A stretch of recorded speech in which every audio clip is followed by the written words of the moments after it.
अगर आप mutual fund में इन्वेस्टमेंट करते हैं और एसआईपी मोड में आप जो है सो इन्वेस्टमेंट कर रहे हैं, मतलब कि फिक्स्ड इंस्टॉलमेंट आपके अकाउंट से कटता है, तो एक सिंपल सा ट्रिक का यूज करके जो है सो आप अपने पोर्टफोलियो पे रिटर्न जो है सो इंक्रीज कर सकते हैं। कैसे, इसी चीज को आज की वीडियो में समझने की कोशिश करेंगे, तो एंड तक आपने जरूर देखना है, स्किप मत कीजिए कहीं भी, नहीं तो फिर आप पूरा प्लॉट भूल जाएंगे। करना कैसे है वो समझते हैं।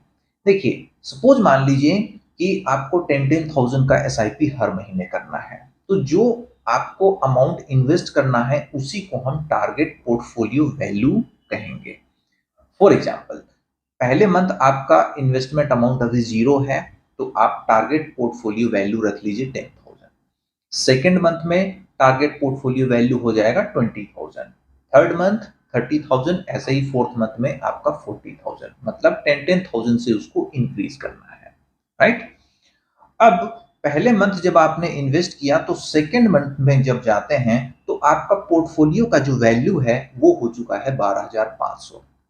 तो टारगेट पोर्टफोलियो वैल्यू आपका 20,000 है, पोर्टफोलियो का वैल्यू 12,500 है, तो इन दोनों का डिफरेंस जो आ रहा है वही पैसा आपको इन्वेस्ट करना है। तो यहाँ पे डिफरेंस आया 7,500, वही आप इन्वेस्ट कीजिए। फिर हम थर्ड मंथ में आए, तो थर्ड मंथ में हमारा टारगेट पोर्टफोलियो वैल्यू 30,000 होना चाहिए। यहाँ पे जो मेरा पोर्टफोलियो का वैल्यू है वो 13,800 ही है, तो यहाँ पे दोनों का डिफरेंस निकालेंगे तो 16,200 निकलेगा। तो ये पैसा मैं थर्ड मंथ में इन्वेस्ट करूंगा। वैसे ही फोर्थ मंथ में जो मेरा टारगेट पोर्टफोलियो वैल्यू है वो 40,000 का है, लेकिन मेरा पोर्टफोलियो का वैल्यूएशन पहुंच चुका है 37,250 पे।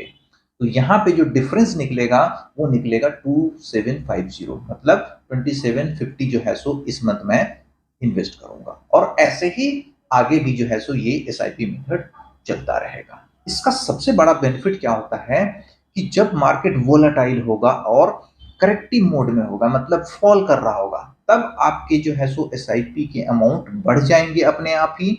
और जब मार्केट की वैल्यूएशन काफी हाई होगी, ऊपर पे होगा मार्केट, तब आपका जो है सो एसआईपी अमाउंट अपने आप कम हो जाएगा। तो इससे क्या हो जाता है कि जो आपका एवरेज कॉस्ट है वो काफी नीचे आ जाता है, जिसके चलते आपका जो रिटर्न है वो लॉन्ग टर्म में, मतलब 10 साल 15 साल के बाद आपको काफी ज्यादा देखने को मिल सकता है नॉर्मल एसआईपी से।